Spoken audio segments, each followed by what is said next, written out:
Happening today, a new chapter is now underway for the U.S. and North Korea.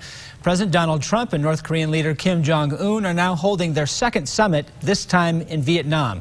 So here's a look at the two meeting and shaking hands this morning.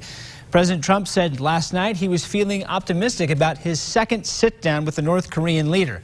The two leaders met in Singapore last summer, and today they're expected to build upon that agreement in Vietnam, and then they made towards complete denuclearization of the Korean peninsula. U.S. officials say at the very least they want to see a more developed roadmap that prompts North Korea to get rid of its nuclear weapons. The summit between the two leaders could have serious implications on the world stage. So to take a deeper look, we're joined now by Greg Jackson. He's an assistant director of national security studies at Utah Valley University. Let's talk about that roadmap that Brian just mentioned. A lot of criticism of the first summit was that the two leaders met, had some great photo ops, but there wasn't a plan to denuclearization. Right. And so, well, two things to that. First of all, this time President Trump has gone in basically hedging everyone's expectations. He's continuously been saying that he expects this to be a slow process. He doesn't expect everything to be done in this summit. So, honestly, that's just a wise way to position himself regardless. And the roadmap potentially is looking at specific locations that could be shut down in North Korea. So not calling for everything to be shut down all at once, which is kind of the language that we got out of the first summit.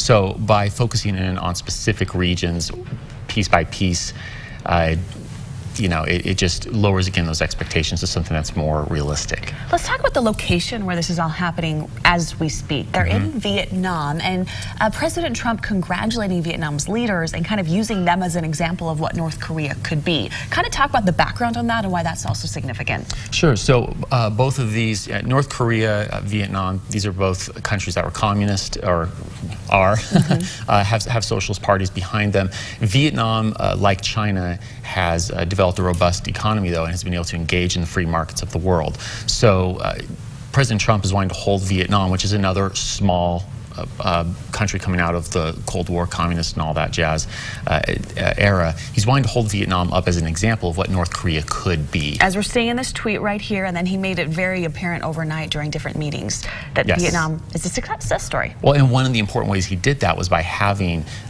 major agreements signed between U.S. businesses and Vietnamese businesses, such as Boeing, with a couple of different airliners. So we're talking about billion-dollar deals being signed right here at Hanoi as the summit's going on, which is clearly meant to kind of dangle that in front of Kim as a way of saying, this could be you. And I can make this happen for you. Yeah, we can get rid of sanctions. If if you play along. Exactly. Finally, the Korean War, there's also talk of maybe the two saying it's officially over if South Korea agrees. You're saying that might sound nice, but unless they sign anything, it's not for real.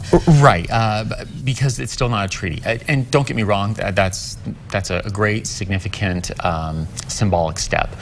But the armistice that was signed in 1953, which technically leaves us still at war, it's part of why we have 30,000 U.S. troops, just shy of that, in South Korea. But we do need an actual treaty for the war to really end. Greg Jackson here from Utah Valley University. Thank you very much for coming and kind of diving into how the implications of this meeting for the entire world. For more information, we do have that for you online at abc4.com/GMU. Thank you. Thank you.